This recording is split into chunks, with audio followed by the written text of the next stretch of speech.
네, 포천 빌라 살인 사건을 수사하고 있는 경찰이 피의자 이 씨에 대해서 이르면 오늘 저녁 구속영장을 신청할 방침입니다. 이런 가운데 경찰은 이 씨의 범행 동기 등을 확인하기 위해 이틀째 강도 높은 조사를 진행하고 있습니다. 네, 현장에 YTN 취재기자 연결합니다. 김주영 기자. 네, 경기 포천경찰서입니다. 네, 경찰이 이 씨에 대한 구속영장을 빠르면 오늘 중 신청할 예정이라고요. 네, 그렇습니다.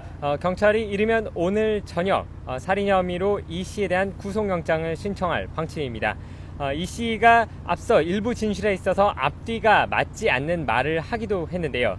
하지만 경찰 관계자는 이 부분이 영장을 신청하는 데 있어서 아무런 문제가 되지 않을 것으로 본다고 밝혔습니다. 이미 이 씨가 어느 정도 자신의 범행을 인정했고요. 또 사체가 자신의 집에 유기돼 있었던 만큼 정황도 충분한 상황이라고 설명했습니다. 이에 따라서 구속영장을 신청하는 데는 큰 문제가 없을 것으로 보인다고 설명하고 있습니다. 네, 오늘 경찰이 이 씨 조사에 집중하고 있다고요? 네, 그렇습니다. 경찰은 오늘 오전 8시 반쯤부터 이 씨에 대한 이틀째 조사를 시작했습니다. 현재 오후 2시가 넘어서고 있는 상황이기 때문에 5시간을 넘어서 6시간에 가까울 정도로 고강도 조사가 진행되고 있는데요. 아직까지 조사 내용에 대해서는 외부로 공개가 되지 않고 있습니다. 경찰 관계자들도 조사 내용에 대해서 모두 입을 다문 채 공개를 하지 않고 있는 상황입니다. 어제 이 씨가 체포된 이후에 일부 수사 상황이 외부로 공개가 되면서 약간의 혼란이 있었는데요. 이 씨가 앞뒤가 맞지 않은 진술을 했지만 그것에 대해서 내용들이 바로 공개가 됐기 때문입니다. 이에 따라서 경찰은 어느 정도 이 씨에 대한 조사를 마무리 지은 뒤에 그 결과들을 종합해서 공개할 예정인 것으로 알려졌습니다.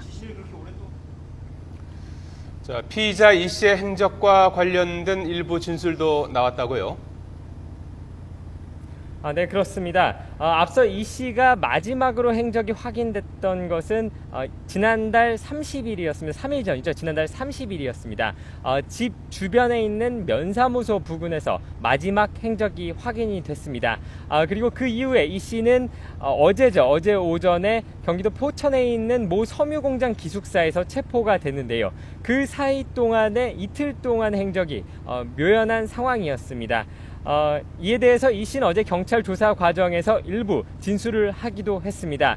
이 씨는 지난달 30일에는 노숙을 했다고 진술을 했고요. 그 이후에 그 다음 날에는 체포된 기숙사에서 계속 머물렀다라고 진술한 것으로 알려지고 있습니다. 물론 이 부분은 모두 이 씨의 진술이기 때문에 조금 더 확인이 필요한 상황입니다. 경찰도 이에 따라 이 씨의 진술이 맞는지 여부를 확인하기 위해 이 씨와 주변 사람들을 상대로 정밀 조사를 진행하고 있습니다. 네, 그렇다면 오늘 조사는 어떤 부분에 중점을 두고 진행되고 있습니까? 네, 경찰이 오늘 조사에 있어서 주안점을 두고 있는 것은 크게 두 가지 부분입니다. 우선 첫 번째는 이 씨가 실제로 범행을 했는지와 범행을 했다면 왜 했는지 범행 동기를 밝히는 부분입니다. 어제 범행을 했는지 부분에 대해서 이 씨가 조금 횡설수설하는 모습을 보이기도 했는데요. 오늘 이 부분을 경찰은 확인을 할 예정입니다. 또한 어제 동기 부분에 대한 조사가 충분히 진행되지 못했기 때문에 이 부분에 대해서도 오늘 조사가 진행 중인 것으로 알려졌습니다. 또한 경찰이 중점적으로 조사하고 있는 다른 부분은 이 씨 진술의 신빙성을 확인하는 부분입니다. 앞서 말씀드린 것처럼 이 씨는 자신이 남편을 죽였다고 진술을 했다가 죽은 남편을 발견했다고 진술하는 등 앞뒤가 안 맞는 말을 바꾸는 모습을 보이기도 했습니다. 또한 자신이 외국인을 죽였었다고 진술을 했지만 사실 알고 보니 그 시신은 한국인으로 밝혀졌는데요.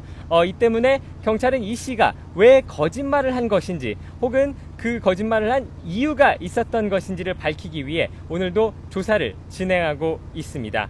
네, 지금까지 경기 포천경찰서에서 YTN 김주영입니다.